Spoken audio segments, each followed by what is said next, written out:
আসসালামু আলাইকুম ভিউয়ার্স, আশা করি সবাই ভালো আছেন। নানা অফিসিয়াল টেক অ্যান্ড টিপসে আপনাদের স্বাগতম।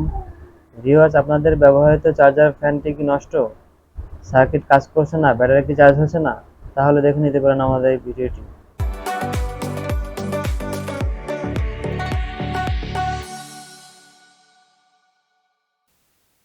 এটা হচ্ছে একটি ওয়ালটনের চার্জার ফ্যানের ব্যাটারি চার্জার সার্কিট। এটা দেখেন, এখানে ইনপুট দেওয়া আছে সার্কিটে, আউটপুটটা হলো তার অপোজিটে। এই যে দেখেন, এটা হচ্ছে আউটপুট। সার্কিটের সমস্যা হলো পাওয়ার পাচ্ছে না আউটপুটে, ইনপুটে পাওয়ার দিলে আউটপুটে পাচ্ছে না। আমরা ধাপে ধাপে চেক করার পদ্ধতিগুলো দেখবো আসলে কিভাবে চেক করতে হয়। ইনপুটে আমরা পাওয়ারটা মিটার দিয়ে যদি মেপে নেই, দেখি কত ভোল্টেজ আছে। মিটারটা সেট করে নিলাম। এখন দেখেন প্রব দুটো ধরলেই 239 ভোল্ট কিন্তু লাইনে আছে। যেহেতু ইন্ডাস্ট্রিয়াল লাইনে একটু বেশি থাকে প্র্যাকটিক্যালি, বাসা বাড়িতেও দেখা যায় যেখানে ভোল্টেজ ভালো দেয় ওখানে 230 ভোল্টের মতো থাকে। এখন আমরা ডিসি মোডে নিয়ে আউটপুটে মাপবো। আউটপুটে ভোল্টেজটা মাপলে দেখেন কোনো আউটপুট দিচ্ছে না কিন্তু সার্কিট থেকে। তার মানে পাওয়ার সাইডে কোনো সমস্যা আছে ইনপুটে অথবা আউটপুটের দিকে, সেটা আমরা বের করার চেষ্টা করব। এই যে দেখেন সার্কিটের ক্যাপাসিটর, এই ক্যাপাসিটরটিতে ভোল্টেজ স্টোর করে রাখে, ওটা আমরা অবশ্যই এনশিওর করে নিব যে আসলে ভোল্টেজ আছে কিনা। এই দেখেন মিলি ভোল্ট দেখাচ্ছে, আহ এখন দেখেন 6 ভোল্ট আছে, অতএব ডিসচার্জ হয়ে গেছে আর কি ক্যাপাসিটর এতক্ষণে। আর তারপর আপনারা যদি এই ধরনের সার্কিটে কাজ করে থাকেন, অবশ্যই ক্যাপাসিটর দিকে খেয়াল রাখবেন সে চার্জ হয়ে আছে কিনা। চার্জ হয়ে থাকলে অবশ্যই সময় নেবেন, সময় নেওয়ার পর ডিসচার্জ হবে, তারপর আবার কাজ শুরু করবেন। মিটার থেকে কোনো কিছু মাপামাপি করলে বা হাত দিয়ে ধরলে। এখন আমরা ইনপুটে যে পার্টস গুলো আছে, অর্থাৎ ফিউজ, রেজিস্টর, ডায়োড, ভ্যারিস্টর, এগুলো আমরা একে একে চেক করে নেব আসলে এখান থেকে সমস্যা হচ্ছে কিনা। আমরা মিটার থেকে যদি মেপে নেই দেখি একে একে, সামনে থেকে মাপার অপশনটা আসলে বোঝা যাচ্ছিল না। এই যে দেখেন আমরা ফিউজটা মেপে নিয়েছি, রেজিস্টারটা খুবই কম মানের ওটা ফিউজ হিসেবে ব্যবহার করা হচ্ছে। দেখেন ইনপুটে আইসি, ইনপুটে রেকটিফায়ার ডায়োড পর্যন্ত, ব্রিজ রেকটিফায়ার পর্যন্ত কিন্তু পাওয়া গেছে, লাইন ঠিক আছে আর কি, কানেকশন।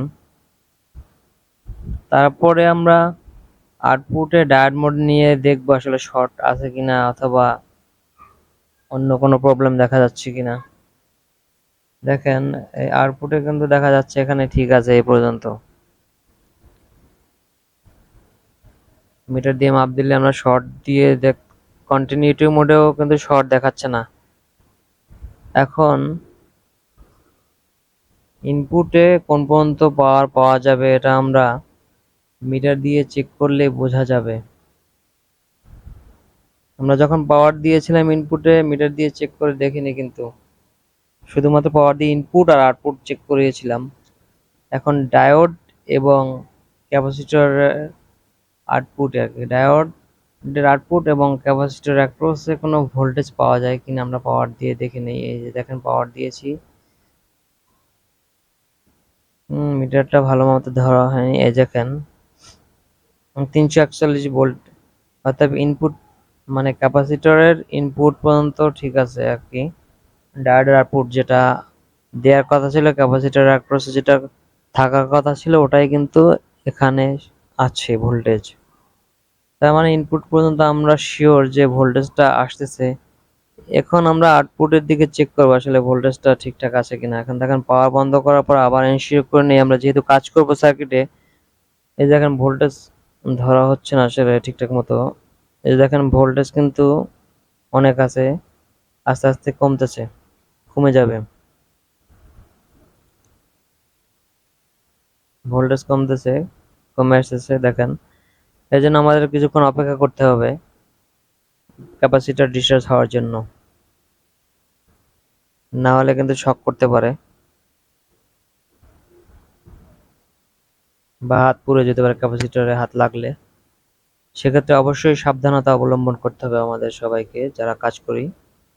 এবারে আমরা আউটপুটের যে তিনটে ডায়োড আছে এই ডায়োডগুলো মেপে দেখবো আসলে ডায়োড থেকে কোনো সমস্যা করতেছে কিনা। যদি আউটপুট থেকে কোনো শর্ট সার্কিটের মতো হয়, ইনপুটে পাওয়ার থাকলে আউটপুটের দিকে যাবে না। ডায়োডটা আমরা দেখে নেই। এই যে দেখেন ডায়োড কিন্তু একটা, দুইটা, তিনটা ডায়োডের একটা কিন্তু শর্ট বলতেছে আর কি।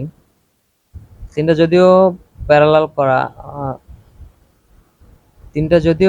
করা, যখন আমরা কোনো সার্কিটের পার্টস মাপবো সেক্ষেত্রে অবশ্যই একটা পিন খুলে নিতে হবে, না হলে কিন্তু অ্যাকচুয়াল মাপটা পাওয়া যাবে না। শর্ট থাকলে অনেক সময় বোঝা যায়, কিন্তু শর্ট না থাকলেও খুলে নিয়ে মাপতে হয়, বিভিন্ন মান দেখা যায় সার্কিটে যদি লাগানো অবস্থায় আমরা মাপি। যদি একটা পিন খুলে নিয়ে মাপি তাহলে অবশ্যই বোঝা যাবে যে পার্টসটি খারাপ আছে কিনা বা ভালো আছে কিনা, কি পরিমাণ রিডিং দিচ্ছে।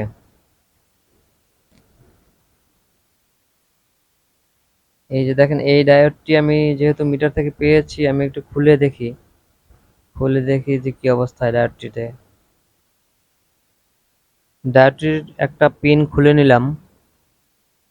একটা পিন খুলে এবার আমি একটু যদি চেক করে নেই আসলে এই ডায়োডটি শর্ট আছে কিনা, তাহলে বুঝতে পারবো আসলে সার্কিটে এই ডায়োডটি শর্টের কারণে আউটপুট বের হচ্ছিল না। মিটারটা পাশে নিয়ে নেই আপনারা যাতে দেখতে পারেন সুবিধা মতো। পাশে নিয়ে নিলাম।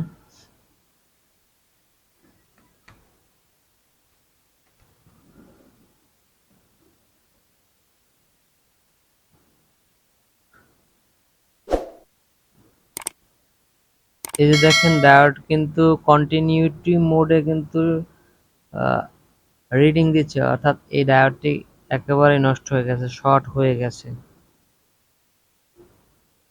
আমরা প্রথমে তাহলে এই ডায়োডটি পাল্টিয়ে দেখব, যেহেতু একটা ডায়োডে আমরা একটু রিডিং পেয়েছি, অন্য দুইটা রিডিং এরকম পাইনি কন্টিনিউটি মোডে। এই ডায়োডটি পাল্টিয়ে দেখলে আশা করা যায় সার্কিট ঠিক হয়ে যাবে। যদিও সার্কিট আমার কাছে একদম নিয়ে এসেছে, ফ্যান সহ নিয়ে আসেনি, শুধুমাত্র সার্কিট থেকে পাওয়ার বের হচ্ছিল না, ব্যাটারি চার্জ হচ্ছিল না, এজন্য নিয়ে এসেছে। এখন দেখেন কিন্তু শর্ট মোডে দেখাচ্ছে না দুটা। আমি আপনাদের সার্কিটটা রিপেয়ার করে ভোল্টেজ আউটপুট হয় এটা মিটার থেকে মেপে দেখাতে পারবো। যেহেতু আমার কাছে ফ্যান নিয়ে আসিনি, ফ্যানটা আমার কাছে নাই, ফ্যান চালিয়ে দেখাতে পারবো না, কিভাবে চার্জ কতটুকু হচ্ছে ওটাও দেখানো যাবে না, শুধুমাত্র সার্কিটের আউটপুট ভোল্টেজটা দেখাতে পারবো। ভিউয়ার্স, এটা হচ্ছে একটি শর্টকি ডায়োড। শর্টকি ডায়োড আর সাধারণ ডায়োডের মধ্যে পার্থক্য হচ্ছে সাধারণ ডায়োড থেকে শর্টকি ডায়োডের ওয়াটটা একটু কম কম কনজিউম করে, অর্থাৎ ওয়াট কম খরচ হয়। সাধারণ ডায়োডের খরচটা একটু বেশি হয় পাওয়ারটা, যার কারণে শর্টকি ডায়োড আউটপুটে ব্যবহার করা হয়েছে। আপনারা যদি শর্টকি ডায়োড নাও পান, আমি এই ডায়োডটি মার্কেটে কিন্তু খুঁজেছি অনেক জায়গায়, কিন্তু পাইনি। সেক্ষেত্রে আপনারা ওই পরিমাণ সাধারণ ডায়োড, পিএন জাংশনের সাধারণ ডায়োডগুলো লাগিয়ে নিলেও চলবে, অথবা একটু বেশি মানের ডায়োড লাগালেও চলবে, সেক্ষেত্রে অসুবিধা হবে না। এই দেখেন আমি একটা বড় ডায়োড নিয়ে নিয়েছি, 10 এম্পিয়ার একটা ডায়োড, সাধারণ ডায়োড। আর অবশ্যই এই ডায়োডগুলো বা কোনো পাওয়ার সার্কিট লাগানোর আগে পাটা একটু পরিষ্কার করে নেবেন। যদি পা পরিষ্কার করে না নেন তাহলে সার্কিটে ভালোভাবে কিন্তু লাগবে না ডায়োড অথবা অন্যান্য পার্টস যেগুলো আপনারা কাজ করেন না কেন।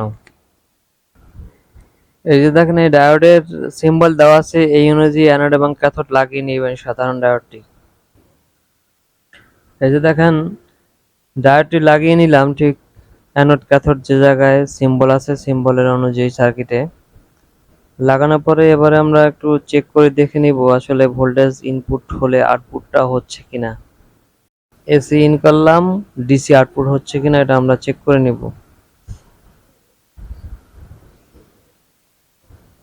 এই যে দেখেন আমি সার্কিটটি ইনপুট ভোল্টেজ দিয়ে দিয়েছি 237 ভোল্ট আছে এই মুহূর্তে। এখন আউটপুটের ডিসি ভোল্টেজটা কত পাওয়া যায় দেখে নেই।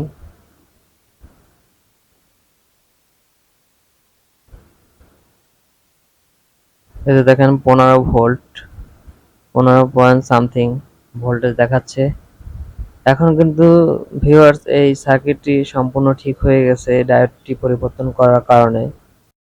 এটা যেহেতু 12 ভোল্টের ব্যাটারি চার্জার সার্কিট, সেহেতু 15 ভোল্ট থাকলে সমস্যা নাই বা 12 ভোল্টের উপরেই থাকতে হবে।